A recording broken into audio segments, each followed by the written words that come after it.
TikTok just changed its terms of service as of today after the agreement, and here are all the changes you need to know about. First of all, the good news. When you upload a video, your video is still your video. New US ownership of TikTok and the banning of minors from social media in Australia and Russia fully disconnecting from the normal internet in March 2026 are all examples of like one concept called digital sovereignty. I tried to warn you guys weeks ago about TikTok. How is it that the last 4 weeks has felt like 4 years and 4 minutes at the same time? We are just in January and this year has just blown my mind. Hey visionaries, it's A back on your screen with another one. And if you're new to this, not true to this, you're listening to the Authentic with Alicia pod, where we keep it real and rooted in purpose.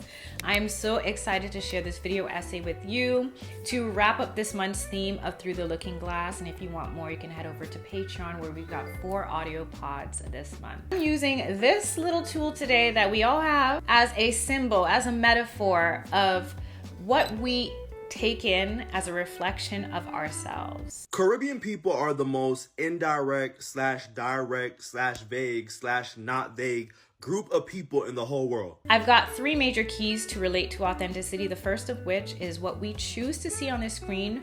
This black mirror of ours reflects back our opinions, our beliefs, and our interests. I promise you this is not a political podcast. I already pledged to the Patreon fam. We're not doing that this year because look, it has only been a month. I wish I could unsee everything I've seen, and that is saying a lot coming from me because if you know, you know I'm legally blind.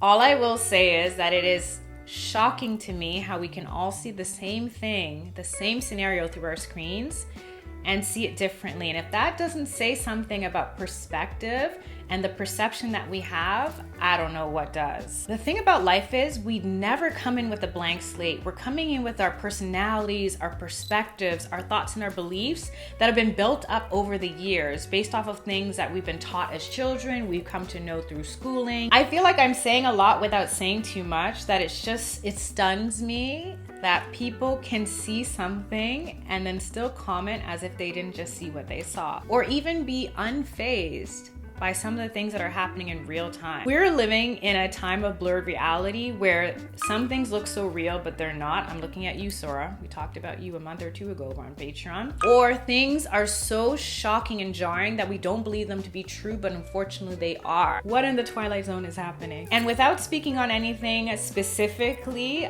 I just hope that this year we can all do our best to preserve our integrity and protect our energy. It's just a lot. The more I think about it, these little devices need to come with a license, or at the very least, the upcoming generations need to take mandatory lessons in social media literacy. This can really corrupt authenticity. We are being sold images and identities and ideals that don't necessarily align with who we are. I always believe as human beings, we're in a constant state of becoming. We're never finished, we're never done, and that goes for the good and the bad, whether we are evolving to a higher sense of self or we're healing from past harm and trauma. Every time we stare at a screen, whether it's our phone or a tablet or we're streaming something on a big screen, we are fine-tuning and sometimes redefining our opinions, our beliefs, our thoughts, and our interests. Let's talk about racism in Canada. Apple's going to be releasing more than 20 new products in 2026, and some of these are going to change everything. Here's a list of the ways that my students called me an unk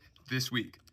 A student walked up to me and asked me how old I was. I explained to them that I am 31 years old. And when I said that, they just go, yo! The second thing that stood out to me when planning this video is how the algorithm has shifted to feed off of attention and emotion so heavily. As a kid of the 90s who used to go out and play, when the internet became a thing, it was a very creative outlet. It was based in self-discovery or being able to make things and share them, or get to meet people from places you never would have been able to because everything used to be confined to the community and culture that you knew and grew up in. Nowadays, I feel like it's a free-for-all where every second scroll and swipe, someone is trying to rage bait, someone who's trying to be aggressive, to agitate, to annoy, to even antagonize their audience in order to garner views. This key speaks more to creators versus consumers, because sometimes consumers really don't know that the person is antagonizing them and trying to cultivate a comment section of chaos in order to get some clicks and some coins. It's insane how many people are insecure about their appearance, but not their character. Well, I used to be a journalist, and if by the end of this video I haven't convinced you that influencers are some of the sketchiest people on earth,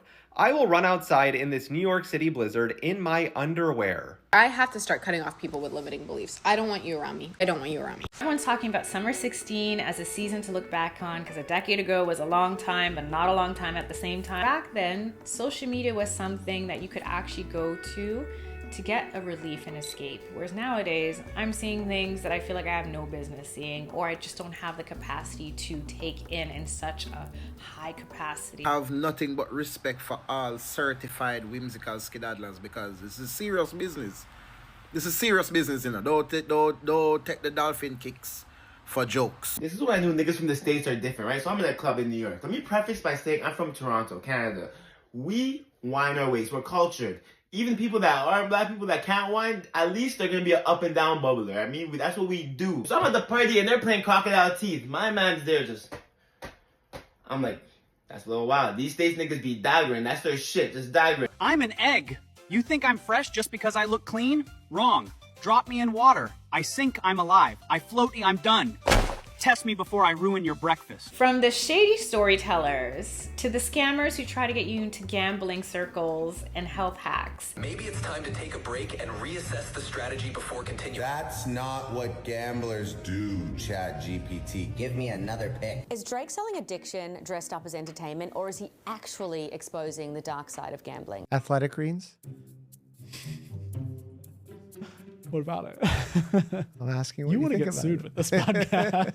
I thought I met my husband on New Year's Eve. I was wrong. So many people seem to move from a place of having no morals. The thing that stays rent-free in my mind the most is how it's so normalized. Whether people fall prey to the performative nature that's on these platforms, or they perpetuate the foo-la-la by engaging in the chaos. We're all playing a part in the algorithm. After all, if we don't pay attention with our time, our mind, or our money, they won't get any views and they'll go away. I don't believe anyone human is meant to get as much attention as some of these influencers get, nor is it normal for any one person to see so many people and opinions happening at once. Don't get me wrong, I love living in an era where I can see style from Korea or find a dish to make from Argentina. But it's still slightly scary to be inundated with all this information and all these different intentions out there. The third key's got a B-side to it. Firstly, the irk. I used to get so annoyed. It would get under my skin whenever I'd see someone promoting a product that they had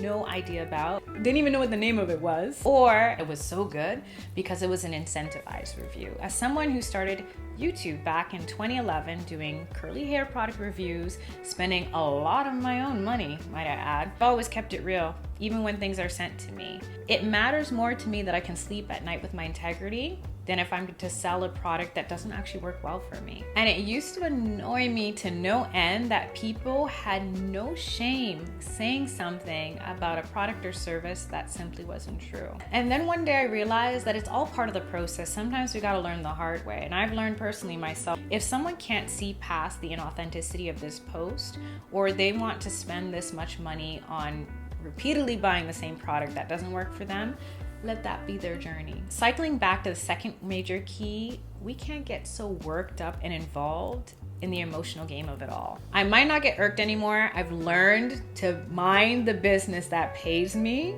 but I still get the ick. Sometimes I can't scroll or swipe fast enough. And it's minus 10 trillion degrees outside like it is in Toronto. What type of perfume would you reach for? I am so sick of Toronto. Let's move somewhere else, guys. Let's go to, I don't know, Ottawa.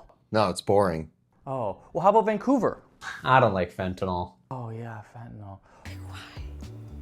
Just why? Social media might have started as something that was a creative, fun outlet that also cultivated a sense of community, but it has emerged into something that acts as a vehicle of advocacy, as information, as self-expression, and it's all beautiful for what it is. Even an opportunity for our authenticity to shine through, for us to perceive things in a different light than what we're used to. Whatever purpose you use social media for says so much more about your personality and your perspective and what you perceive to be important in the world. We've been working on this for the last year. Did I think it was going to be successful? Yes. Did I think 40,000 people in less than 24 hours was going to sign up to the website? No. I'm honored, man. I can't wait. I can't wait. When you use your discernment to determine and decide what you're gonna tune into, it allows you to better tap into what's important to you. So I hope you enjoyed this episode, and if you want more like this, you can head over to Patreon. This month we discuss perspective using other tools and symbols like looking out the window, through a magnifying glass. We got technical with the telescope episode and the microscopes. If you wanna know more about those, you can head over there where we keep it up close and personal. As always, thanks so much for making it to the end of another one. If you have anything to add, leave it down below. And until next month's episode, stay blessed, stay authentic.